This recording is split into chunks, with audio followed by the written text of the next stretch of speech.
श्री शिवाय नमस्तोभ्यम। हर हर महादेव, राधे राधे, हर हर महादेव, जय श्री कृष्णा, जय हो पितृदेव की। दोस्तों, आज हम बात करेंगे पितृपक्ष के आखिरी दिन पर, जो कि बेहद महत्वपूर्ण माना जाता है। अगर आपके जीवन में कोई रुकावटें आ रही हैं, व्यापार में सफलता नहीं मिल पा रही है, या आपके परिवार में शांति और सुख समृद्धि नहीं है, तो इसका कारण यह हो सकता है कि आपके पितर आपसे प्रसन्न नहीं है, और इसके कारण आपको पितृदोष का भी सामना करना पड़ सकता है। तो ऐसे में दोस्तों, इस पितृदोष से आप कैसे छुटकारा पा सकते हैं, क्या उपाय कर सकते हैं, इसके बारे में हम यहाँ पर बात करने वाले हैं। तो देखिए, आपके परिवार में शांति और सुख समृद्धि नहीं है, तो आपको क्या करना है। आपके ऊपर अगर कोई पितृदोष है तो आप उसके लिए क्या करेंगे, या फिर आप आखिरी दिन पर जो उपाय हम यहाँ पर बताने वाले वो कर लेते हैं। तो आपके ऊपर पितृदोष का सबसे बड़ा दोष माना जाता है। पितृदोष से पीड़ित व्यक्ति के जीवन में समस्याएं अधिकतर लगी ही रहती हैं। पितृदोष और पितरों की नाराज़गी का जो प्रभाव होता है वो न सिर्फ व्यक्ति पर ही पड़ता है, बल्कि पूरे परिवार को सहना पड़ता है। पितृदोष के कई कारण हो सकते हैं, जैसे कि मान लीजिए पूर्वजों की आत्मा को शांति ना मिली हो, या फिर आपने जो पूर्वजों को श्राद्ध किया है वो न लग रहा हो, या फिर पूर्वजों का श्राद्ध किया ही नहीं है, या किया है तो सही विधि से नहीं किया है, या फिर पूर्वजों के प्रति अपने कर्तव्यों में कमी रह गई है, परिवार में कोई बड़ा पाप या अपराध हुआ है, या फिर घर के बुजुर्गों या माता पिता के साथ अपमानजनक व्यवहार किया जा रहा है। पितृदोष की वजह से जीवन में बहुत सारी समस्याओं का सामना करना पड़ता है, जैसे कि संतान प्राप्ति नहीं हो पा रही है, वैवाहिक जीवन में खुशियां नहीं है। इस तरह की बहुत सारी परेशानियां पितृदोष के कारण ही होती हैं। दोस्तों, घर में कलह होना, अशांति होना, अचानक दुर्घटना और हानि होना, शिक्षा में बाधा आना आदि, ये सभी समस्याएं जो हैं पितृदोष की होती हैं। तो पितृपक्ष के अंतिम दिन कुछ खास चीज़ों का दान करना बेहद शुभ और लाभकारी माना जाता है। इससे न केवल आपके पितरों को शांति मिलेगी, बल्कि उनके आशीर्वाद भी आपको मिलेगा। इससे जीवन में आपके सुख समृद्धि आएगी और आपको पितृदोष से भी मुक्ति मिल जाएगी। तो दोस्तों, जो पितृ अमावस्या आने वाली है, जो कि 2 अक्टूबर को पितृपक्ष का समापन हो रहा है, इस दिन पितृ अमावस्या है। तो दोस्तों, आप सभी को बता दें कि पितृपक्ष में श्राद्ध कर्म के कार्यों के साथ साथ दान का भी बहुत ज़्यादा महत्व होता है। यानी कि पितृपक्ष में आपने श्राद्ध किया, अच्छी बात है, लेकिन दान भी जरूर करना चाहिए, इससे भी पितरों को मुक्ति मिलती है। ऐसा कहा जाता है कि पितरों के नाम से किए गए दान से व्यक्ति को 100 गुना अधिक लाभ मिलता है।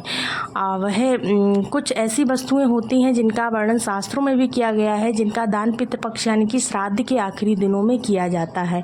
तो वो कौन सी चीज़ें हैं, इसके बारे में बात करने वाले हैं। जो भी पुरुष या महिला श्रद्धापूर्वक विधि विधान से पितृपक्ष के इन चीज़ों का दान करती है, उन्हें उनका कई गुना ज़्यादा फल प्राप्त होता है। इस वीडियो में मैं आपको बताऊंगी कि पितृपक्ष में दान करने का महत्व क्या होता है, और पितृपक्ष में यानी श्राद्ध पक्ष में किन चीज़ों का दान करने से नाराज पितृ भी आपके खुश हो जाते हैं। लेकिन उससे पहले, अगर आप भी चाहते हैं कि भगवान का आशीर्वाद आपके ऊपर बना रहे, तो इस वीडियो को एक लाइक करें और चैनल को सब्सक्राइब कर लें, और कमेंट्स बॉक्स में सच्चे दिल से जय श्री हरि विष्णु, या फिर पितृ महाराज की जय, या फिर हर हर महादेव ज़रूर लिखें। वैसे तो हिंदू धर्म में शास्त्रों में भी दान करने को लेकर कई महत्वपूर्ण बातें की गई हैं। दान का सबसे शुद्ध और सबसे पुण्य काम माना जाता है। अगर आप पितृपक्ष में कुछ खास चीज़ों का दान कर देते हैं, तो आपके पूर्वज आपसे काफ़ी प्रसन्न हो जाते हैं। इसके साथ ही घर में पारिवारिक कलह जो होता है वो दूर हो जाता है, और परिवार में खुशियां आनी शुरू हो जाती हैं। जीवन से कई तरह की परेशानियां भी आपकी दूर हो जाती हैं।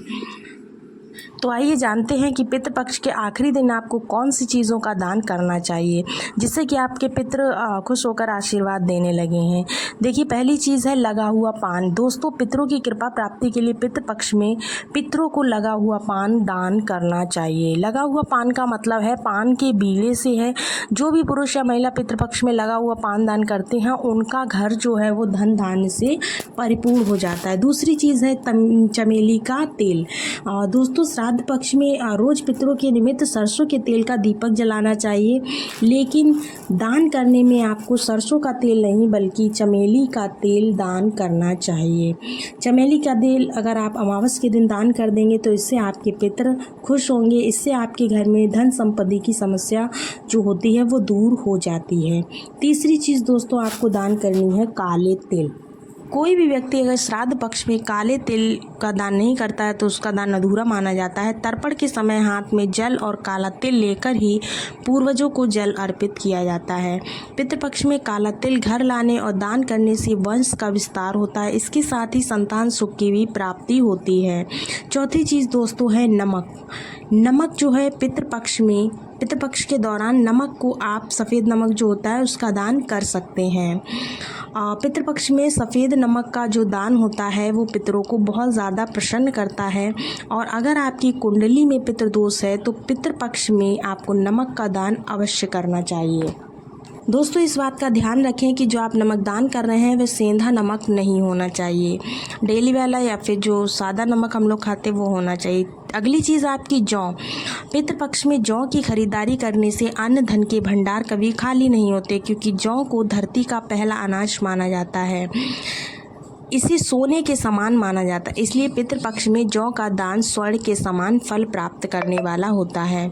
आपको किसी भी प्रकार की समस्या का सामना नहीं करना पड़ेगा। नेक्स्ट चीज़ है दोस्तों केला। पका हुआ केला आपको पितरों के लिए ज़रूर दान करना चाहिए। केला एक सदाबहार फल होता है और वह भगवान विष्णु को बहुत प्रिय होता है। भगवान श्री हरि विष्णु की कृपा प्राप्ति के लिए केले के पौधे की पूजा भी की जाती है इन 16 श्राद्ध में।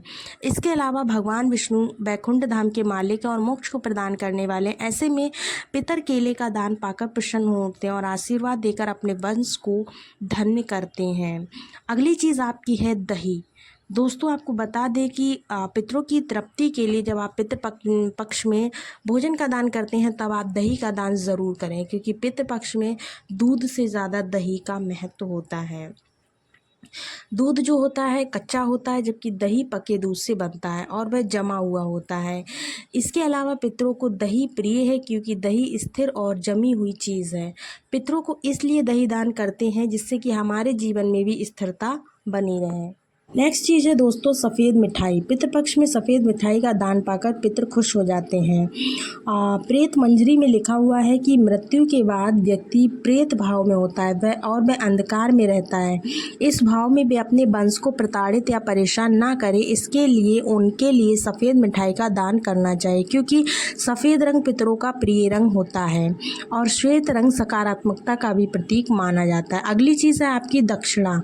देखिए दोस्तों, दक्षिणा के बिना तो कोई भी दान फलित होता ही नहीं है, सारा दान व्यर्थ माना जाता है। इसलिए यहाँ पर दक्षिणा का अर्थ धन या पैसे से नहीं है।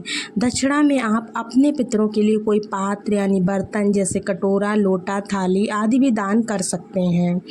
इसके अलावा दोस्तों आपको बता दें कि चावल बहुत ज़्यादा ज़रूरी होता है। पितृपक्ष में सफ़ेद चावल को चांदी के समान माना जाता है, इसलिए पुरुष और महिलाओं को पितृपक्ष में पितरों को ध्यान करके कच्चे चावल का दान ज़रूर करना चाहिए।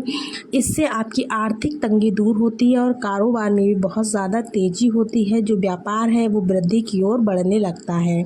अगली चीज़ है कुश का दान, यानी कि कुश जो होती है दोस्तों, कुश की उत्पत्ति भगवान श्री हरि विष्णु के रोम यानी बालों से हुई है।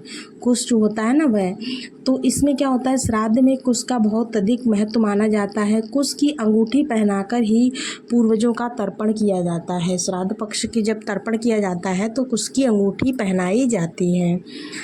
इसके अलावा दोस्तों अगली चीज़ आपकी है पितरों पक्ष में गौ का दान ज़रूर करना चाहिए। धार्मिक दृष्टिकोण से पितृपक्ष में गौ का दान सभी दानों में श्रेष्ठ माना जाता है, लेकिन श्राद्ध पक्ष में किया गया गौ का दान हर सुख और धन संपत्ति को देने वाला होता है।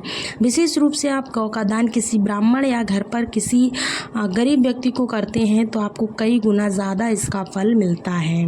अगली चीज़ है दोस्तों चप्पलों का दान, यानी कि पितृपक्ष में पूर्वजों की संतुष्टि के लिए गरीबों को जूते या फिर चप्पलों का दान करने से पितृ प्रसन्न होते हैं और घर में सुख और शांति व खुशहाली बनी रहती है। तो इसलिए दोस्तों आपको पितृपक्ष के बचे हुए दिन में चप्पलों का दान जरूर करना चाहिए। इसके अलावा जूते चप्पलों का दान करने से शनि और राहु के जो दोष आपके ऊपर होते हैं वो भी आपके समाप्त हो जाते हैं।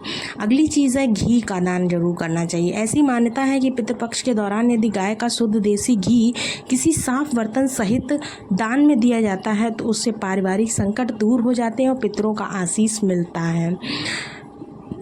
तो दोस्तों कैसी लगी आपको आज की जानकारी। आज हमने यहाँ पर पितृपक्ष के आखिरी दिन में ये सारी चीज़ों में से आपको जो कुछ भी आप दान कर सकते हैं वो कर सकते हैं। जो चीज़ आपके पास ना हो तो उसको आप हटा भी सकते हैं, लेकिन इन्हीं चीज़ों का दान मान्य माना गया है। तो आप लोग अगर पितृपक्ष के आखिरी दिन ये दान करते हैं तो आपको पूरी साल आपके पितृ आपसे प्रसन्न रहेंगे। तो ये चीज़ आप ज़रूर कीजिएगा, और जिसके ऊपर पितृदोष है वो तो इस काम को ज़रूर ही कर ले। तो दोस्तों उम्मीद है आज की वीडियो की जानकारी अच्छी लगी होगी। अगर अच्छी लगी है तो चैनल को सब्सक्राइब कर लीजिएगा। इसके अलावा दोस्तों हमारे चैनल पर शिव महापुराण यानी पंडित प्रदीप मिश्रा जी के जो रोज़ की कथा होती है उसका एक वीडियो प्रतिदिन डाला जाता है। जब कथा होती है ना उसके ठीक थोड़ी देर बाद वीडियो आ जाता है। तो आप लोग अगर देखना चाहते हैं 10 से 8 मिनट का वीडियो होता है तो उसको ज़रूर देखिए, उसमें पूरी कथा के उपाय बताए जाते हैं। तो चलिए मिलते हैं नेक्स्ट वीडियो में, तब तक के लिए हर हर महादेव, राधे राधे, श्री शिवाय नमस्तुभ्यम।